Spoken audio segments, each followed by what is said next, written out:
Can everybody hear me? Okay. Uh, Vinicius and Jane, thank you, both of you. I have a lot of respect. I've worked with you and seen the way you also teach and do your thing, so thank you for that. Um, there's another friend, Robert Seller, who can't be here tonight, but he's the person who originally got me to come to Montpellier in the past, and I was very grateful. The first time was at Vivent. It was a really exciting experience. And then in 2019 was in, I think, the same room here. It was an eco conference. So thank you. I've met a lot of the students, especially the S9 today. We had really, really good time working together. They did it all in English, so that was amazing. So I didn't have to take out my little bit of French, very little bit. So I have been working in South Africa where the education system is Western European. So when they taught me at university, they gave me examples of Italian markets, European buildings, and it was quite scary when you're studying in an African context and the way they teach you is about Europe and about America. So I'm going to talk a little bit about why we practice the way we do. And I want to call it dreams and spaces, because I think people dream. And if we as architects can turn those dreams into spaces, I think we achieve a lot. So when I could not find any architectural references, I decided to look at literature. And I found this man, he's a Kenyan writer, Watiunga Ngugi, and he greatly influenced our work. You can see Yohani Palasma also had an influence. But Ngugi said culture is a product of a people's history, but it also reflects that history and embodies a whole set of values by which a people view themselves and their place in time and space. That has really influenced the way we work and the way we think. We really think cultural diversity is incredibly important and it brings about more sustainable, better environments. So also our approach is more of a participatory one, and we really try, where often authorities are very top-down, the government will say, we will build the school like this, we will build the clinic like that, we will build the hospital like that. We try to work in a slightly different way. So our philosophy about sustainability is that it has a social component, an economic component, and an environmental one, and that you cannot separate these three aspects. They really have to be dealt with at the same time. So we've done these workshops in Africa, in America, and in Europe. And the reason why I'm saying this is that people often think because we work in Africa, we only work in poor African communities. And it's not the case. We've worked in France. I've worked at Harvard with architects and planners. And everywhere, this way of working, of consultation, works really well. So this is what we did today with S9. So we did a typical workshop of how to get people involved. So we do this exercise where you take a piece of paper and it's A4 and we cut it in half and you have to climb through the piece of paper. So you need to think a little bit about that. And then we do these other exercises to get to know each other better. This was my first clients. I was about 22, 23 years old when the university asked me to start working with this group of people and to help them build a workshop. We also worked on a clinic in that same rural community. And here is a typical workshop where we bring doctors and specialists to work with the community and to formulate the vision. So this man's name is Matthew Goniwe. In 1984, when I was 24, I met him just before he was killed, and he asked me to please use architecture to liberate people. So all four of those guys were killed brutally by the South African police in 1984. So these are the buildings in Cradock. Cradock is hours drive from Cape Town. So the red square was the first 3 buildings. It's a school for little children. And then there was a library and a workshop, and the blue is the clinic, and the yellow is a community center. But we also built 10,000 houses, and the budget for the house was 1,000 euros. So just think how you're going to build a house for 1,000 euros. So what we basically could do was get a bigger plot and just build a kitchen and a bathroom. That was it. And people had to bring their informal structure and bring and do saving schemes to build their houses and extend their houses. This was that very first building, the opening of the school for little children. Then we go to Komaggas. This is close to Namibia, and this was in 1986 when we worked in this community. It's a rural community. There was no water and no electricity at the time when we worked there. The community is Afrikaans, so they don't speak English, and the people on site couldn't read and write. So that you have to think about that as an architect. What happens if you come onto a site and people don't read and write? How do you do your details, your drawings, so that people can build what you have in mind? So here the people wanted that traditional shape of their traditional village or their traditional hut, and asked us to put it into the big community center shape. Just the models, we built very crude models from just brown cardboard. They're not expensive, but we can very quickly show the people what the idea is. So this was very interesting because there were 10 people who built the building, and then these 2 men were the foreman and the under foreman. They made all the blocks on site with the sand on site. So we really try and use local people and local resources. So the blocks have about 5% cement just to and caulk, what is chalk, to hold it together. But otherwise, it is all the sand from the site, and those people made all the blocks. The interesting thing is that they were the alcoholics in the community. They were the only people who were not working on the mine. There was a diamond mine about 30 kilometers or 60 kilometers from the site. So everybody else had a job. But these people built the building in less than 1 year. They built a really, really beautiful building. You can see here that the teachers from the high school, the woodwork teachers, they came and they put the roof on. 2 people in 1 week, they put the whole roof on.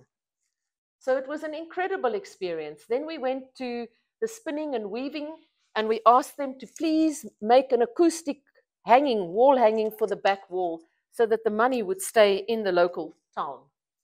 This was the opening. You can see there's a water tank at the top where we had a generator and a pump to pump water up so that we could flush the toilets. And at the top level, there's a library. Inside, there's a little school and a feeding project. So they feed the children and the people in the community who do not have food.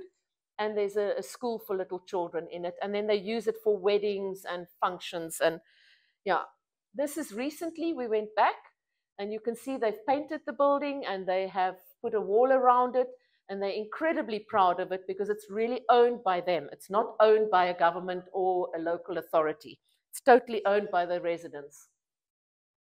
This is a project in Langa, which is about 10 minutes away from our office. And you can see there's where the red square is, there's a first phase in the front and a second phase at the back. The front is a youth center and the back was a primary school with 1,300 children. So you can just see the housing. It's mostly hostels, and there's some informal settlement on the edge of the freeway. Now it's much, much denser. This is an old photograph. This is probably 2004, maybe before that even. So in 1989, 38 young kids and up to about 30-year-olds killed each other with pangas and with spikes from the bicycles because they said to us they had nothing to do. And that's why they were playing like a TV program. They made their own program and they were just killing each other. So we started meeting, we started getting them every week. You could only come to meet with us if you didn't get stoned or drunk. So they couldn't come in with guns or with knives or anything. They had to leave it at home. And then we started and we worked for 2 years every Thursday night. We went to work in this project to get people to shift their minds. So these were workshops. When the building was finished, we carried on working to get them to understand. We worked with psychologists, psychiatrists, teachers, educators. It's very complex. You as the architect cannot work alone. Somebody told me the other night of a process that was a failure, and I said to her, "Did you do it alone?" And she said, "Yes." And I said, "But you can't do it alone. It's far too complex. You need to work with other people." So this is the model. It was an existing hostel, an all-male hostel, and we made a butterfly roof in the middle there that you can see. So here you can just see the opening, the stage, and the way the building can take about 1,000 people in the hall. This is the front of the building onto the street, and there was a school for little children, and then there was a primary school, art classes, cooking classes, ballet.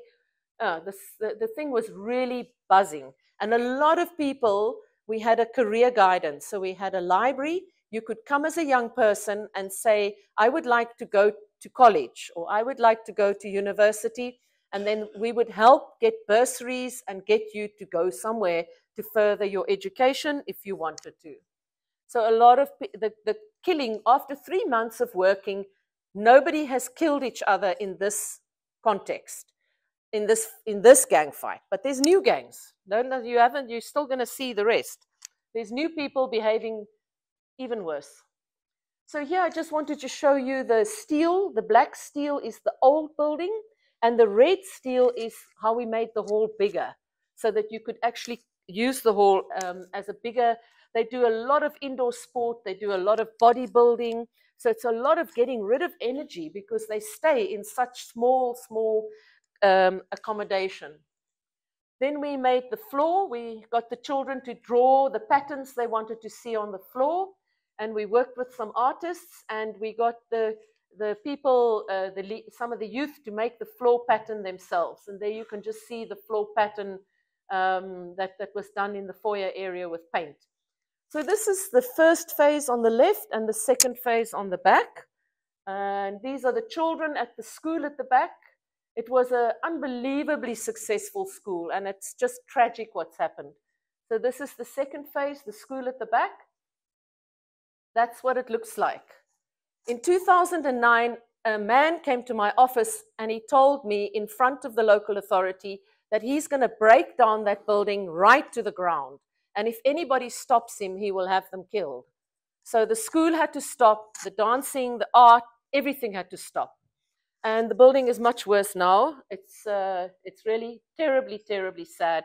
And nobody could stop it, not the police, not anybody. So you can see he broke the whole building. And to get steel out, you need a crane. You can't just go and lift a piece of steel. You've got to have a crane. So he was a contractor, and he had a crane, and he could go and break the steel out of the building and sell it. So all he wanted to do was to make money. So this is quite close to that youth center, about 1 kilometer away. There's Guga Setebe, phase 1 and 2.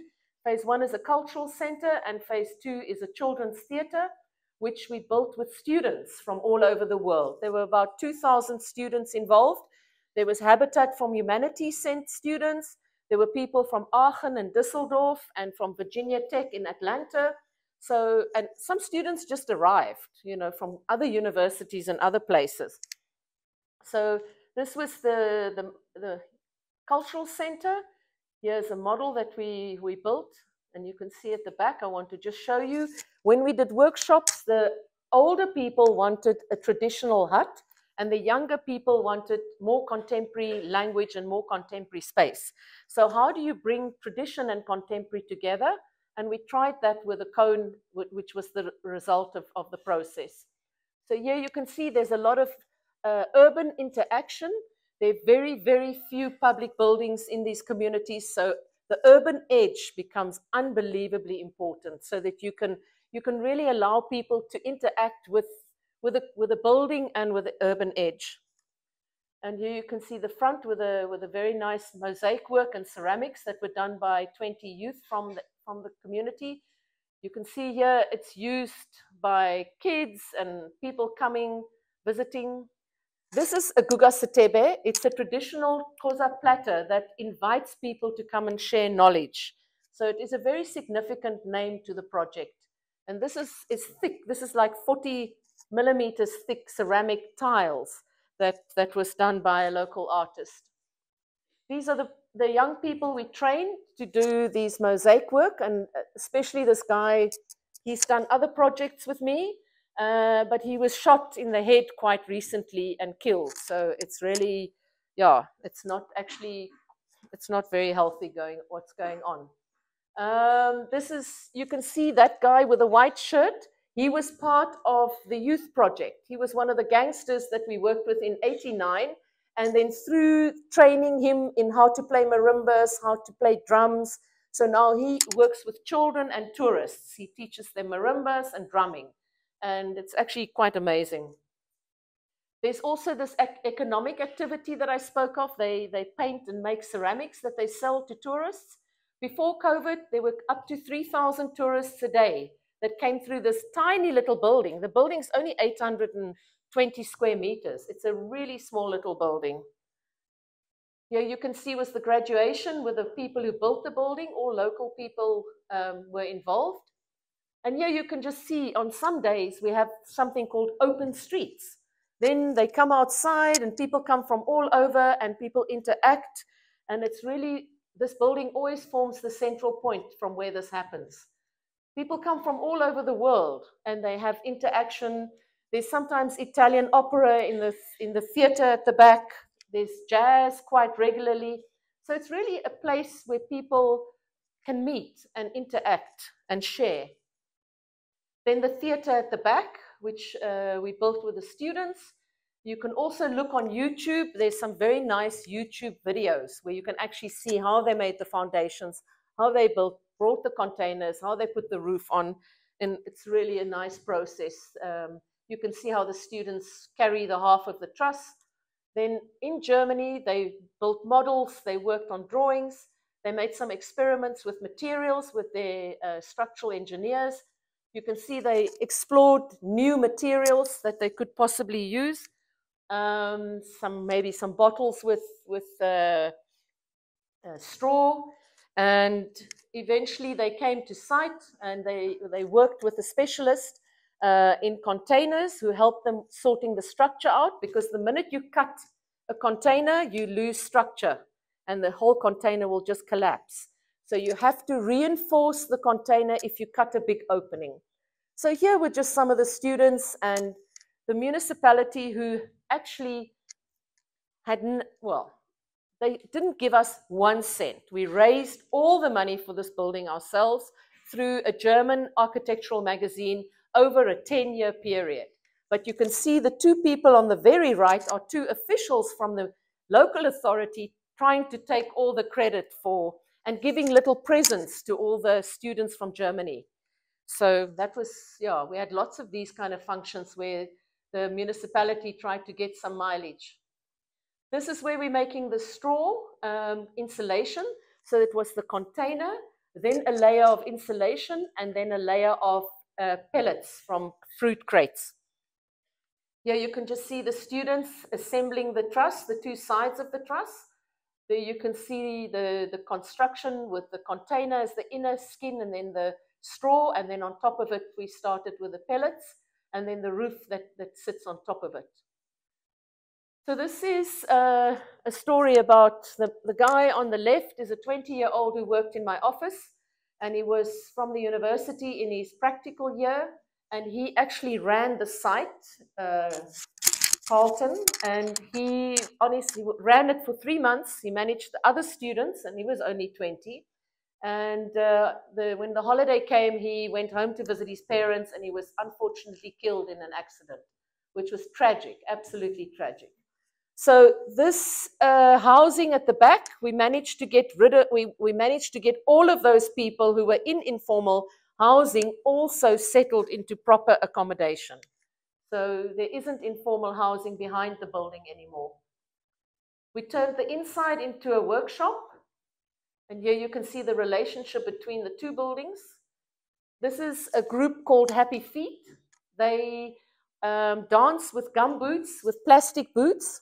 And you'll see a bit later that I'm still working with them. We actually used them to raise the money to build this building, and then the local authority won't let them use the building. I'll show you something of this, but that's just the relationship between the two. This is an architectural heritage lecture that somebody came to give in the building, and there were about 250 architects who'd never been into a township in their life, and they came. Bravely, they came. So here we've got another group of people using the building. It's Red Bull. They came to do an entrepreneurial workshop. They worked there for about a week. They got lots of business people and young people in the community to come and talk and learn about entrepreneurial skills. How do you run a business? How are you accountable? How do you secure finance? What are good business principles? And then in 2020, the building burnt because a security guard's blanket was stuck in a heater, and the whole building caught alight, and it was in COVID, so it was very scary. And the municipality allowed me to work with a contractor to redo the roof. They wouldn't allow any students on the site without direct adult supervision. And because of COVID, we couldn't be more than 5 people on site at a time. And then I have a colleague who I got to come and make the straw bale, the straw again for the insulation, with somebody from my office and somebody from his office and 2 people from the community. Here you can see the interior rebuilt, and we used the students from the university in Cape Town. They made the acoustic panels, and we used another group, local group, to make these lampshades because the lights were very harsh.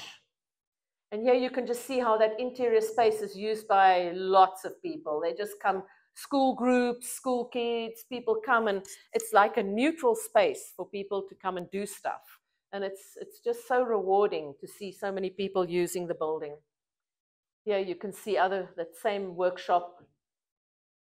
Yeah, and it's just really nice that it's a space where people can enjoy themselves and interact with others. So here you can see that top space I showed you earlier, which we didn't have a handrail. So this we did last month with a group that works with recycling.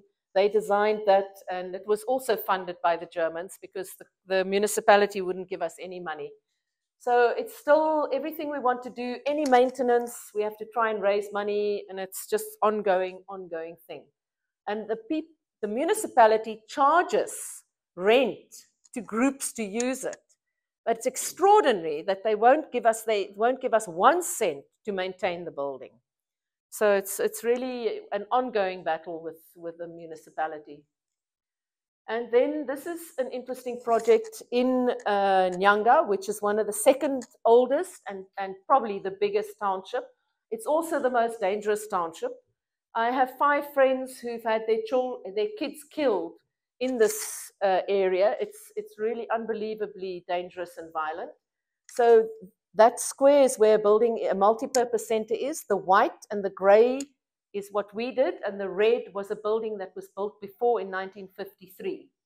And the white opposite it is a bus and taxi rank. Now, when we were building that building, some people were being shot in the taxi rank, and whilst we were having like a site meeting, you just hear shots. And, you'll end up taking somebody to a hospital because they've been shot in the leg by a stray bullet coming from some of these gangsters. The taxi gangsters are just terrible. So this man asked me to work on this project. He wanted a 36 square meter workshop for the disabled.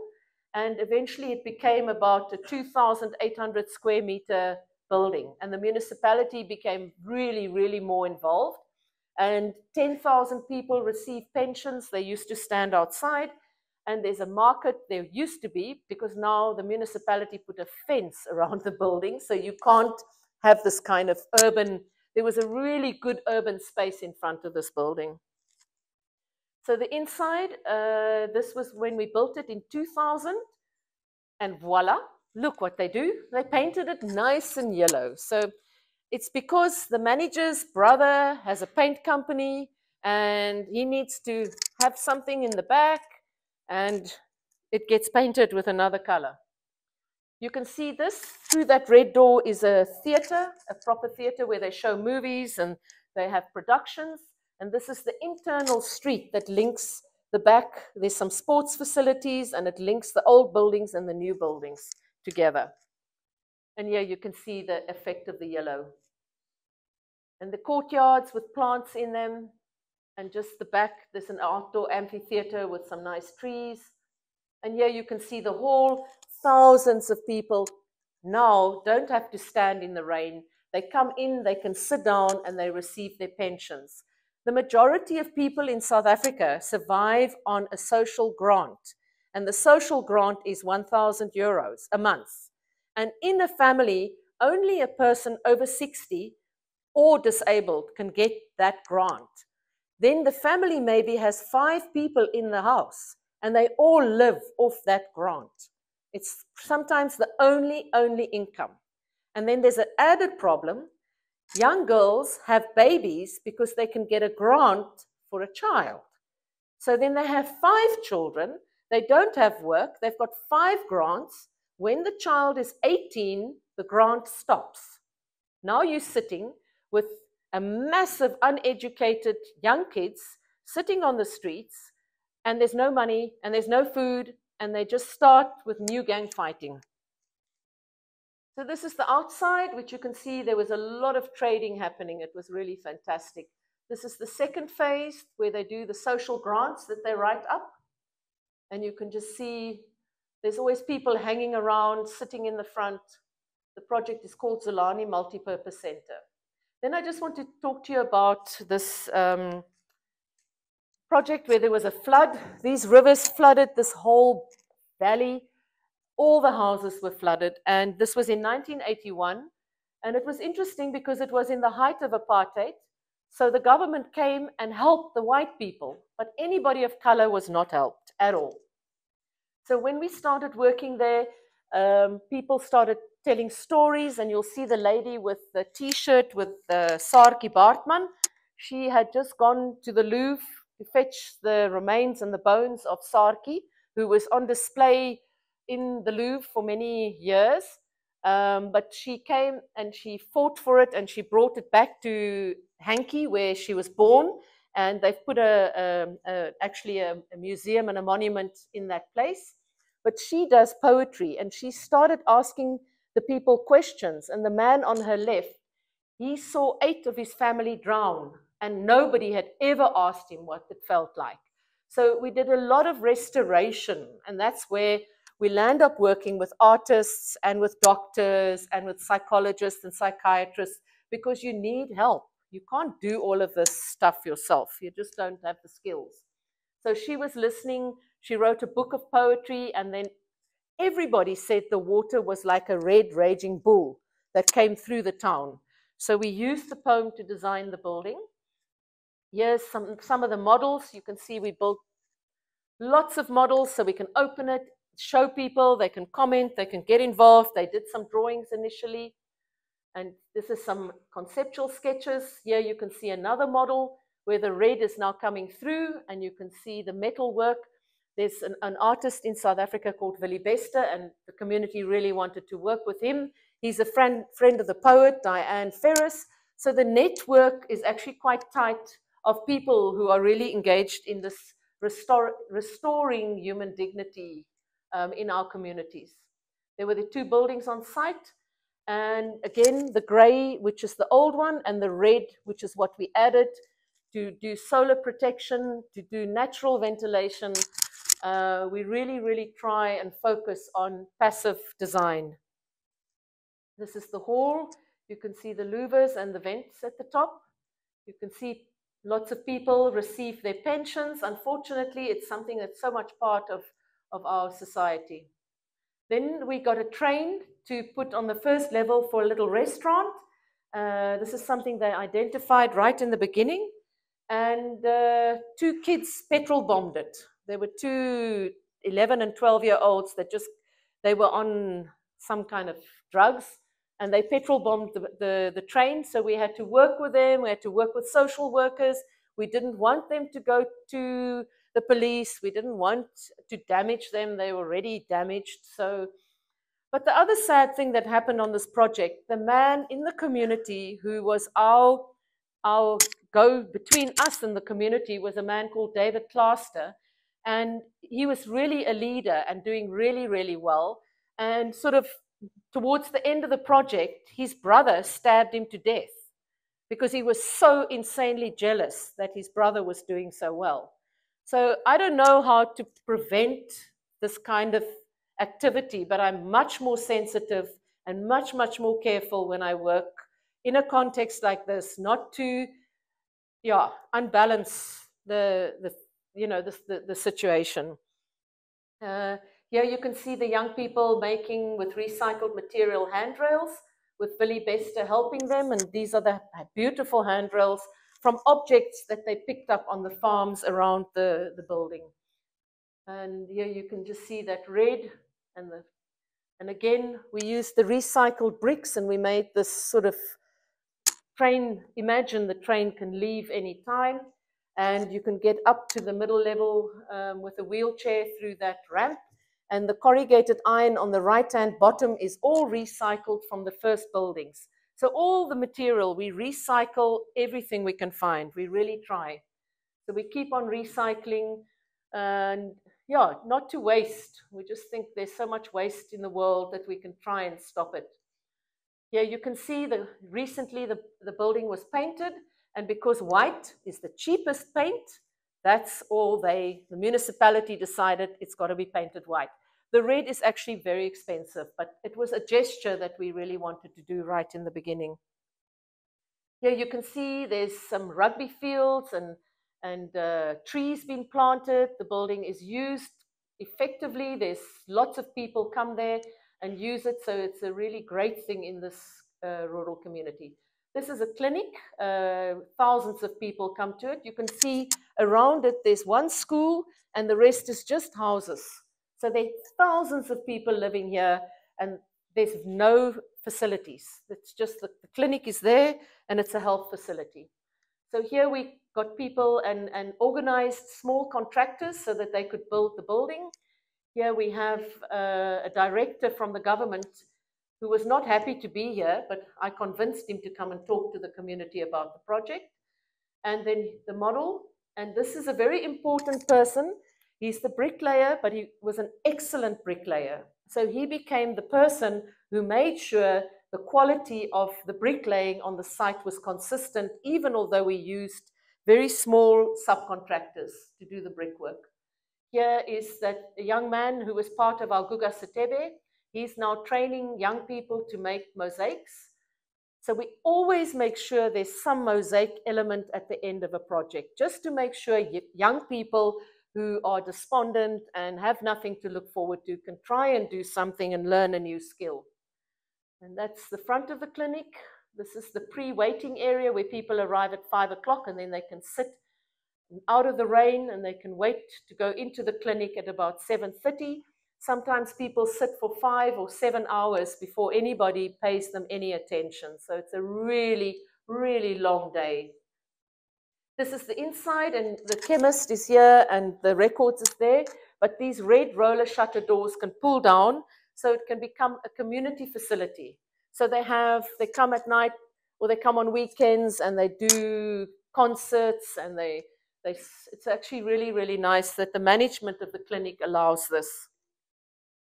Here you can see the waiting area and how everything connects, and we try and make use of as much natural light and ventilation.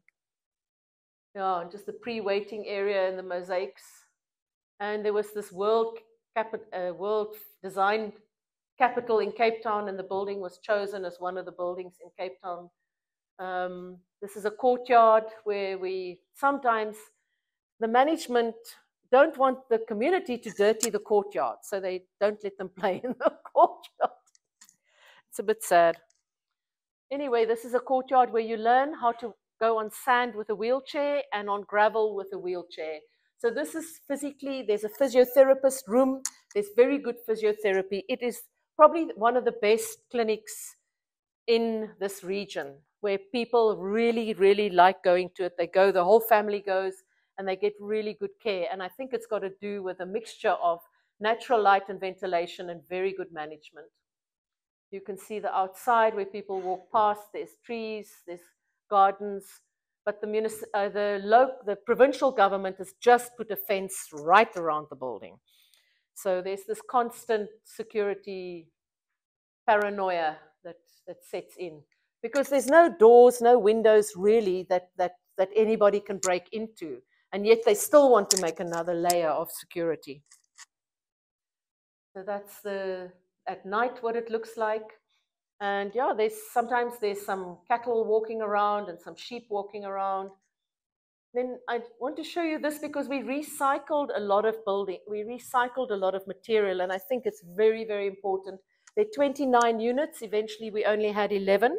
It's a nature reserve, really beautiful, 2.5 hours from Cape Town. And these are little bungalows that we developed.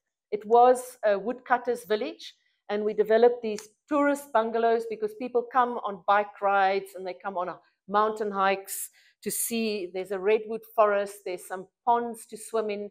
It's a really, really beautiful nature reserve. So we took the little house and we opened things up. We made a carport because it rains and the children can do board games, and they come with their skateboards and they do their thing there. And then there's a troop of baboons. So there are these big baboons, 60 of them. So one night we went there and we wanted to sit outside on the little stoop or balcony, and the baboons started coming around the house, and we realized this is really crazy. So we made what we call a kuierkamer, which is a place to visit. There's a barbecue, but it's totally enclosed so that you are completely away from the baboons and secure. And if they come in, they come and they smash the furniture, they throw the stoves on the floor, they open the fridges, they smash the fridges onto the floor. So they're really hectic. And then this is what it looks like with the main little building. There you can see we opened it up with some double volume. This is what was there. So these are the units that was there originally.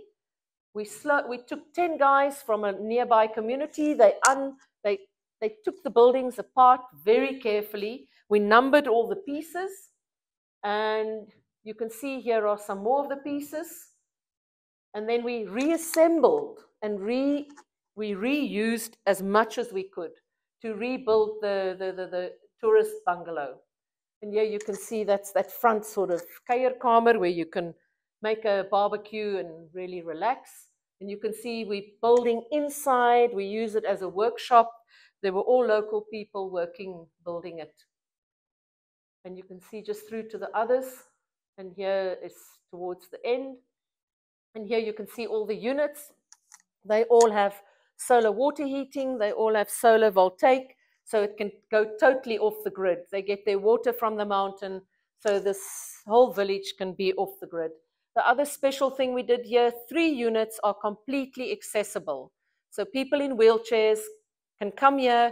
Couples, I've got a friend, him and his wife are both in wheelchairs, and they helped us with the design of those units.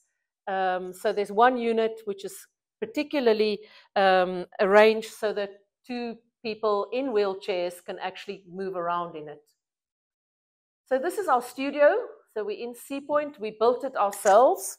And the people in the neighborhood, you can see they spray painted Blikkiesdorp on Ocean View Drive, which means corrugated iron house on Ocean View Drive, which is the name of the road. And then somebody came to spray it out, and then somebody came to spray on top of it. Everybody comes and spray paints on that thing. So we painted it out. But this is our office and our house. This is going up to the office. Here is the inside with the boardroom and the library. And then this is sort of just a central seating space that we have. And you can see the stone that we brought in. And all of this we did ourselves. We really coordinated. The brickwork was done by a man the father of one of our staff with 2 of his helpers. And we really just tried to do as much of it ourselves. There's office space at the top. A friend of ours from Holland flew in, and he's a specialist welder, and he welded that mezzanine that's hanging from the structure. So the space is really cleverly utilized. Merci.